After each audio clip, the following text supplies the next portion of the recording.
स्वागत करते हैं आप सभी को ट्रेडिंग विजडम चैनल पर। आज के ट्रेड एनालिसिस में मतलब 16 अक्टूबर के ट्रेड एनालिसिस में, जिसमें हम बैंक निफ्टी में किस तरह का एनवायरनमेंट है हमारे लिए, किस तरह का ट्रेडिंग एनवायरनमेंट है, कौन कौन से लेवल इंपॉर्टेंट हो सकते हैं, किस तरह का ट्रेंड हो सकता है, किस तरह का पोटेंशियल ट्रेंड हो सकता है आज के ट्रेडिंग सेशन के लिए, इन सब बातों पर चर्चा करेंगे। साथ ही पिछला ट्रेडिंग सेशन रहा आपके लिए 13 अक्टूबर का ट्रेडिंग सेशन, उसमें भी किस तरह से ट्रेड के मौके थे उसको भी एनालाइज करने की कोशिश करेंगे। तो सबसे पहले जो आपके लिए ज़रूरी है, मार्केट एनवायरनमेंट। आज का मार्केट एनवायरनमेंट, क्योंकि आज आपको ट्रेड करना है तो आज का मार्केट एनवायरनमेंट जैसा होगा वैसी हमारी ट्रेडिंग स्ट्रेटजी होगी।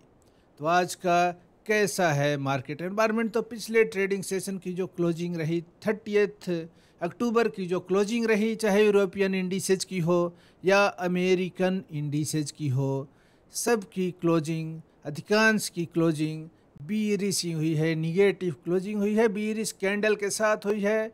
सीएसी फ्रांस का इंडेक्स तो 1.5 अप्रोक्सीमेटली 1.5% का उसमें गिरावट देखने को मिला सीएसी फ्रांस के इंडेक्स में। इसी तरह एफटी डेक्स जो है, डेक्स जर्मन का इंडेक्स, उसमें भी 1.5% के अप्रोक्सीमेटली 1.5% गिरावट देखने को मिला प्राइस में।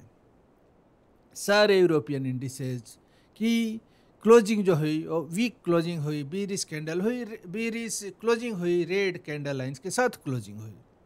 स्ट्रॉन्ग एक अच्छे रियल बॉडी के रेड कैंडल के साथ क्लोजिंग हुई। अधिकांश जो इंडिसेज थे एफटीएसी को अगर छोड़ दें तो अधिकांश यूरोपियन इंडिसेज अपने 21 ईएमए से नीचे क्लोजिंग दिए। साथ ही अमेरिकन इंडिसेज जो है, डाउ जोन्स, नास्डक और S&P 500, सब में गिरावट ही देखने को मिला पिछले ट्रेडिंग सेशन में। तो क्या हो सकता है आज का प्रोबेबल मार्केट एनवायरनमेंट? क्या हो सकता है? तो आज का मार्केट एनवायरनमेंट न्यूट्रल रहने की प्रोबेबिलिटी है। मतलब पिछले ट्रेडिंग सेशन का जो ट्रेडिंग जोन है, आज भी उसी ट्रेडिंग जोन में ट्रेड हो सकता है, ऐसी प्रोबेबिलिटी है। ऐसा हमारा प्रेडिक्शन है कि आज के ट्रेडिंग सेशन में भी उसी सपोर्ट और उसी रेजिस्टेंस लेवल को प्राइस रेस्पेक्ट दे सकता है बैंक निफ्टी में। बैंकिंग इंडेक्स भी देखें अगर नास्डक का, तो उसमें भी आपको एक बड़े रियल बॉडी का बीरिश कैंडल का फॉर्मेशन हुआ था 30 अक्टूबर के ट्रेडिंग सेशन में, और अपने ईएमए 21 से नीचे ही क्लोजिंग दिया। तो दोस्तों, जैसा कि ग्लोबल एनवायरनमेंट है, जियो पॉलिटिकल सिचुएशन इज़राइल के वार से उसका भी इम्पैक्ट, इज़राइल के वार का भी इम्पैक्ट आपको मार्केट पिक्चर पर देखने को मिल रहा है। तो जियोपॉलिटिकल और ग्लोबल फाइनेंशियल जो न्यूज़ हैं उनका भी इम्पैक्ट आपके मार्केट पिक्चर पर पड़ता है। सारे जो सिग्नल हैं, सारे न्यूज़ को उनके कन्फ्लुएंस का मार्केट पिक्चर पर ऑब्जर्व करेंगे, और उस कन्फ्लुएंस को समझते हुए हम मार्केट में अपना trading strategy, trading plan decide करेंगे। तो दोस्तों, ग्लोबल एनवायरनमेंट क्या है? न्यूट्रल है, स्टेबलाइज कर रहा है, प्राइस स्टेबलाइज कर रहा है, चाहे अमेरिकन इंडिसेज हो या आपका यूरोपियन इंडिसेज है, प्राइस डिक्लाइन के बाद स्टेबलाइज कर रहा है। तो हमारे यहाँ क्या सिचुएशन हो सकता है? बैंक निफ्टी में हमें ट्रेड करना है तो प्राइस पुराने ट्रेडिंग जोन में ही ट्रेड कर सकता है। मतलब प्राइस के लिए आज का जो इम्पोर्टेंट सपोर्ट लेवल होगा, वो सपोर्ट का लेवल 44,000 250 का जो लेवल है, 44,250 40 और 44,100 से जो जोन क्रिएट हुआ 150 पॉइंट का, 150 पॉइंट का जो जोन क्रिएट हुआ, जिसका बॉटम लाइन है 44,100 और टॉप लाइन है 44,250। ये आपका सपोर्ट जोन है, ये आपका फर्स्ट सपोर्ट जोन है आपके आज के ट्रेडिंग सेशन के लिए। और हमारा फर्स्ट रेजिस्टेंस क्या है? तो आज के ट्रेडिंग सेशन के लिए हमारा जो रेजिस्टेंस का लेवल है वो है 44,500 का लेवल, जो हमारा फर्स्ट रेजिस्टेंस लेवल है। आज के ट्रेडिंग सेशन के लिए फर्स्ट रेजिस्टेंस लेवल 44,500 और फर्स्ट सपोर्ट का जो जोन है वो 44,250 से लेकर के 44,100 का जोन, ये हमारे लिए फर्स्ट सपोर्ट का जोन। इसी जोन में ऐसा हमारा प्रेडिक्शन है कि इसी जोन में पोटेंशियल मूवमेंट हो सकता है, पोटेंशियल प्राइस एक्शन इसी जोन में हो सकता है। उसके नीचे का सपोर्ट जोन क्या है? उसके नीचे का सपोर्ट जोन जो है वो आपके लिए 43,800 से लेकर के 43,850 का जोन है, जो आपके लिए सेकंड सपोर्ट का जोन है। और थर्ड सपोर्ट क्या है? 43,630 का जो लेवल है वो हमारे लिए थर्ड सपोर्ट का जोन है, 44,630। उसके नीचे का भी सपोर्ट जोन, जो फोर्थ सपोर्ट लेवल आपके लिए है, वो है 43,400 से लेकर के 43,500 का जो जोन है 100 पॉइंट का, वो आपके लिए फोर्थ सपोर्ट जोन है। ज़्यादा इंपॉर्टेंस किस लेवल का है आज के ट्रेडिंग सेशन में? तो ज़्यादा इंपॉर्टेंस है फर्स्ट सपोर्ट का। उसके ब्रेक होने की प्रोबेबिलिटी बहुत ही कम है, उसके ब्रेक होने की प्रोबेबिलिटी जो है एक फॉलिंग गैप जो अब कन्वर्ट कर चुका है रेजिस्टेंस में, सपोर्ट में, जो अब कन्वर्ट कर चुका है सपोर्ट में। जो पहले रेजिस्टेंस था, पोलरिटी का कंसेप्ट बताता है कि जब रेजिस्टेंस के ऊपर प्राइस चला जाए, उसके ऊपर क्लोजिंग दे दे तो सपोर्ट बन जाता है। तो जब 44,100 से लेकर के 250 का जो जोन है वो एक स्ट्रॉन्ग सपोर्ट का जोन है आज के ट्रेडिंग सेशन के लिए। और अगला रेजिस्टेंस 44,500 का लेवल, उसके ऊपर का रेजिस्टेंस, सेकेंड रेजिस्टेंस आपके लिए क्या है? तो उसके ऊपर जो रेजिस्टेंस का लेवल है वो 44,000 लेवल जो है आपका 45,280 का लेवल, 45,280 का लेवल। और उसके ऊपर का जो रेजिस्टेंस का जोन है वो एक फॉलिंग गैप है, जो 45,750 से लेकर के 45,900 तक का ये 150 पॉइंट का एक फॉलिंग गैप क्रिएट हुआ है, एक फॉलिंग विंडो है जो अभी भी क्लोज नहीं हुआ है। वो एक स्ट्रॉन्ग रेजिस्टेंस का जोन है आपके लिए। तो दोस्तों, सारे इम्पोर्टेंट लेवल्स आज के क्या क्या हो सकते हैं उसको जाने। उसके अलावे किस तरह का मार्केट एनवायरनमेंट है? तो न्यूट्रल मार्केट एनवायरनमेंट है। तो ऐसे सिचुएशन में हम क्या करेंगे? मार्केट मूवमेंट साइडवेज हो सकता है, मार्केट का मूवमेंट साइडवेज हो सकता है, हमारा ट्रेंड साइडवेज हो सकता है, न्यूट्रल ट्रेंड है। तो ऐसे सिचुएशन में हम क्या करेंगे? सपोर्ट पर बाई करने का हमारा स्ट्रेटजी यही रहेगा। हम बाई करेंगे सपोर्ट पर और सेल करेंगे रेजिस्टेंस पर। प्राइस एक्शन को देखते हुए, कैंडल लाइन पैटर्न को देखते हुए, अगर सपोर्ट पर बुलिश कैंडल लाइन का फॉर्मेशन होता है, बुलिश कैंडल लाइन पैटर्न का फॉर्मेशन होता है हमारे सपोर्ट के जोन में 44,250 से 44,100 के जोन में, अगर बुलिश कैंडल लाइन पैटर्न का फॉर्मेशन होता है, हम लॉन्ग पोजीशन इनिशिएट करेंगे। हमारा टारगेट क्या होगा? हमारा टारगेट होगा 44,500 का लेवल, हमारा फर्स्ट टारगेट होगा। वहाँ पर प्राइस एक्शन को देखेंगे, वहाँ पर कैंडल लाइन पैटर्न को देखेंगे, वहाँ पर अगर bearish candle line pattern resistance के पास बनता है, हम अपने लॉन्ग पोजीशन को अनवाइंड कर लेंगे, और हम शॉर्ट पोजीशन में इंटर करेंगे। हम शॉर्ट पोजीशन बनाएंगे, वहाँ पर फिर पुट बाइंग करेंगे या कॉल सेल करेंगे। अगर स्टॉक में ट्रेड कर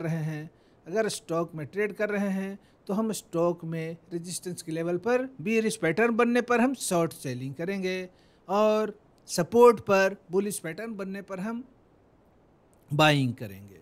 ये हमारा ट्रेडिंग स्ट्रेटजी होगा आज के ट्रेडिंग सेशन के लिए, क्योंकि प्रोबेबिलिटी है कि मार्केट मूवमेंट साइडवेज हो सकता है, मार्केट मूवमेंट साइडवेज हो सकता है, न्यूट्रल ट्रेंड हो सकता है आज के ट्रेडिंग सेशन के लिए। तो चलते हैं अपने ट्रेडिंग टर्मिनल पर, जिसमें हम एनालाइज करने की कोशिश करेंगे बैंक निफ्टी में कौन कौन से इंपॉर्टेंट लेवल हैं, कौन कौन से इंपॉर्टेंट लेवल है आज के ट्रेडिंग सेशन के लिए। तो दोस्तों, यहाँ आवरली टाइम फ्रेम पर जो मार्केट पिक्चर आपके सामने है बैंक निफ्टी का, वो आवरली टाइम फ्रेम पर बैंक निफ्टी का मार्केट पिक्चर है। इस पिक्चर में हम देख सकते हैं चार्ट पर ईएमए का क्रॉसओवर देख सकते हैं, जो एक बीरिश क्रॉसओवर है, जो एक डेड क्रॉस नज़र आ रहा है। चार्ट पैटर्न पर हमें डेड क्रॉस नज़र आ रहा है, इस लेवल पर हमें डेड क्रॉस नज़र आ रहा है। शॉर्टर टाइम फ्रेम का, शॉर्टर पीरियड का मूविंग एवरेज हायर पीरियड के मूविंग एवरेज को ऊपर से नीचे की ओर क्रॉस किया है, ऊपर से नीचे की ओर क्रॉस किया है। तो यहाँ पर हमें डेड क्रॉस नज़र आ रहा है, डेड क्रॉस नज़र आ रहा है आवरली टाइम फ्रेम पर।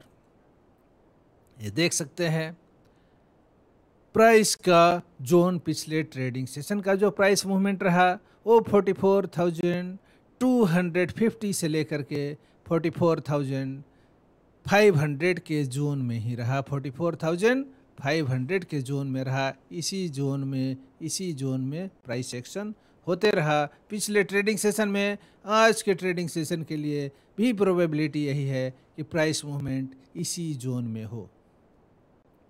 यहाँ पर आप देख सकते हैं कि किस तरह से एक फॉलिंग रेजिस्टेंस लाइन था, एक देख सकते हैं किस तरह से फॉलिंग रेजिस्टेंस लाइन था जिसका ब्रेकआउट दिया था प्राइस, जिसको ब्रेकआउट दिया था 10 अक्टूबर के बाद के ट्रेडिंग सेशन में, मतलब 11 अक्टूबर के ट्रेडिंग सेशन में, 10 अक्टूबर के सेशन में ही प्राइस ब्रेकआउट दिया, इस ट्रेंड लाइन के ऊपर क्लोजिंग दिया। उसके बाद किस तरह से गैप अप ओपनिंग होते हुए आवरली टाइम फ्रेम पर और प्राइस इस ट्रेंड लाइन को ब्रेक करता है, पॉजिटिव ब्रेकआउट होता है, प्राइस यहाँ से रैली करता है, दोबारा प्राइस इसी ट्रेंड लाइन पर सपोर्ट लेने की कोशिश कर रहा है दोबारा। तो आपके पास एक ट्रेंड लाइन का भी, एक फॉलिंग ट्रेंड लाइन का भी सपोर्ट है, आपके पास एक फॉलिंग गैप का भी इस जोन में, फॉलिंग गैप का भी जोन है।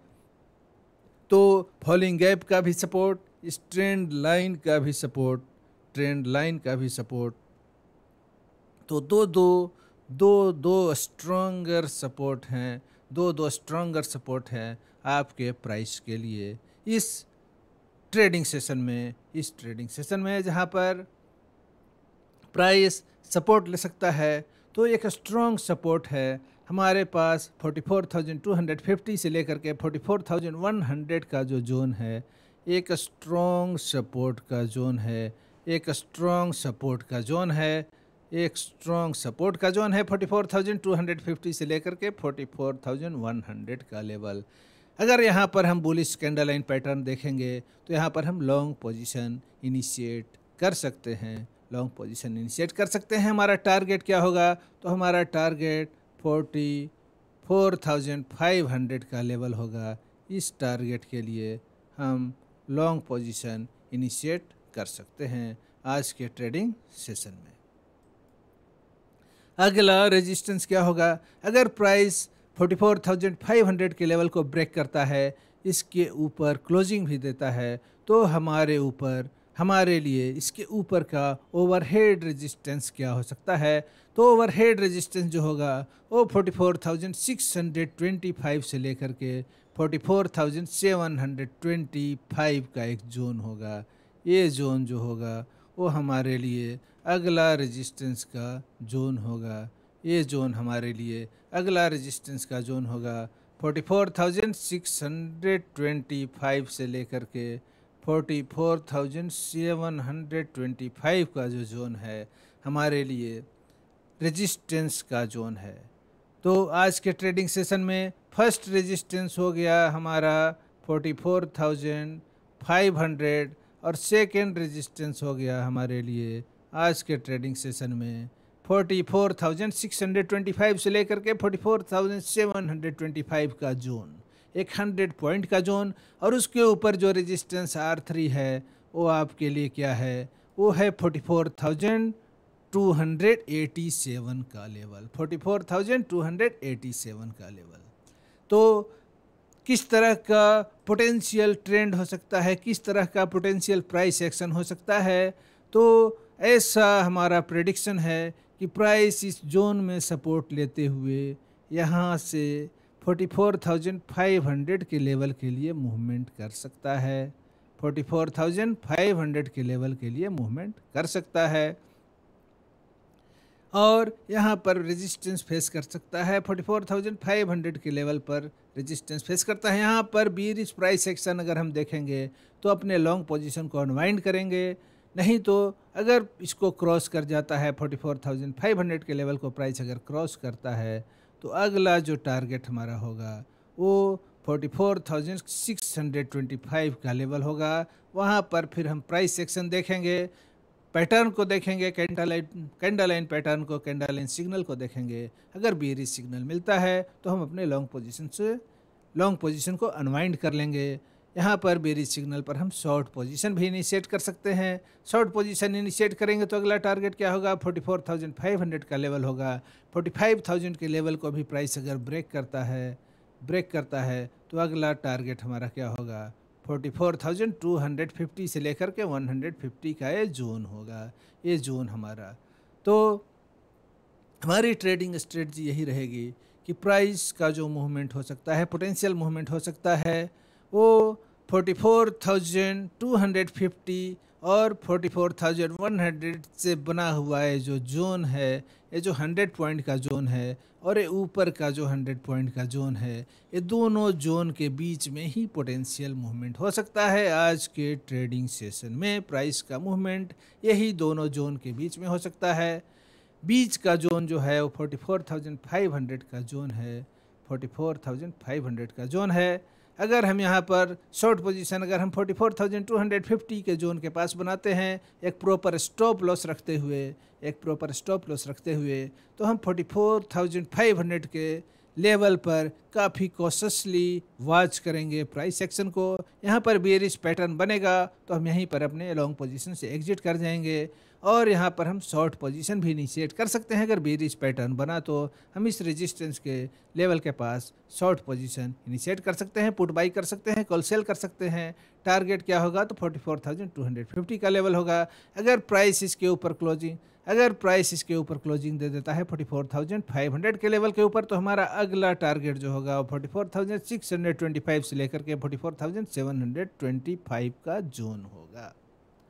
तो आज के जो एनवायरनमेंट है वो एक न्यूट्रल एनवायरनमेंट है, हमारे लिए न्यूट्रल एनवायरनमेंट है, जिसमें पुराने सपोर्ट ही, पिछले ट्रेडिंग सेशन के सपोर्ट ही हमारे लिए सपोर्ट हैं, पिछले ट्रेडिंग सेशन के रेजिस्टेंस ही हमारे लिए रेजिस्टेंस है। अब हम 15 मिनट के टाइम फ्रेम पर देखते हैं कि किस तरह से मार्केट पिक्चर हमें दिखलाई दे रहा है, किस तरह का मार्केट पिक्चर दिखाई दे रहा है। तो अभी जो आपके सामने चार्ट ओपन होगा मार्केट पिक्चर, वो 15 मिनट के टाइम फ्रेम पर बैंक निफ्टी का मार्केट पिक्चर होगा। यहाँ आप देख सकते हैं ये पिछले ट्रेडिंग सेशन का मूवमेंट है, किस तरह से प्राइस जो हमारा प्रेडिक्शन था पिछले ट्रेड एनालिसिस का, आप देख सकते हैं कितना सटीक प्रेडिक्शन था। हम जो लेवल बताए थे कि प्राइस इस जोन पर सपोर्ट ले सकता है और 44,500 के लेवल पर रेजिस्टेंस फेस कर सकता है। यहाँ पर हम कॉल बाई करेंगे, यहाँ पर हम लॉन्ग पोजीशन बनाएंगे सपोर्ट पर, और रेजिस्टेंस के पास भी रिच पैटर्न अगर हमें दिखाई देता है तो वहाँ पर हम शॉर्ट पोजीशन इनिशिएट कर सकते हैं। देख सकते हैं किस तरह से ट्रेड का मौका, कितना अच्छा मौका कॉल बाइंग का। यहाँ पर देखिए बुलिश पैटर्न बनने के बाद, या बुलिश इनगल्फिंग पैटर्न बनने के बाद किस तरह से प्राइस का मूवमेंट, प्राइस रैली करता है, और इस लेवल पर आने के बाद किस तरह से यहाँ पर इवनिंग स्टार पैटर्न का फॉर्मेशन हुआ, किस तरह से दोजी कैंडल का यहाँ पर फॉर्मेशन हुआ, और इस दोजी कैंडल और इवनिंग स्टार 3 कैंडल का पैटर्न इसके बाद प्राइस में किस तरह से फॉल आता है, किस तरह से डिसेंट आता है। तो यहाँ से एक लॉन्ग पोजीशन बनाने का मौका था और वहाँ से फिर शॉर्ट पोजीशन बनाने का मौका। एक कॉल बाइंग का ट्रेड तो दूसरा पुट बाइंग का ट्रेड, एक पुट सेलिंग का, एक कॉल सेलिंग का ट्रेड तो एक पुट सेलिंग का ट्रेड। हर तरह के कितना बेहतरीन मौका था पिछले ट्रेडिंग सेशन में। आज की भी प्रोबेबिलिटी यही है कि प्राइस में इसी तरह का मूवमेंट आ सकता है, प्राइस में इसी तरह का मूवमेंट आ सकता है जैसा पिछले ट्रेडिंग सेशन में था। प्राइस 44,250 से लेकर के 44,100 के जोन पर सपोर्ट ले सकता है और फिर 44,500 का लेवल या उसके ऊपर का जोन 44,625 से 724 का जोन यहाँ पर रेजिस्टेंस फेस कर सकता है। तो दोस्तों आज के एनालिसिस में इतना ही। अगले ट्रेड एनालिसिस में अगले कंटेंट के साथ आपसे फिर मिलेंगे, अगले कंटेंट के साथ आपसे फिर मिलेंगे। अगर ये कंटेंट आपको अच्छा लगा हो तो वीडियो को लाइक करेंगे, चैनल को सब्सक्राइब न किए हों तो चैनल को सब्सक्राइब करेंगे, अपने दोस्तों अपने फैमिली में शेयर करेंगे ताकि ज़्यादा से ज़्यादा लोग इस एनालिसिस का बेनिफिट ले सकें, इस कंटेंट को वॉच करने के लिए आपको बहुत बहुत धन्यवाद।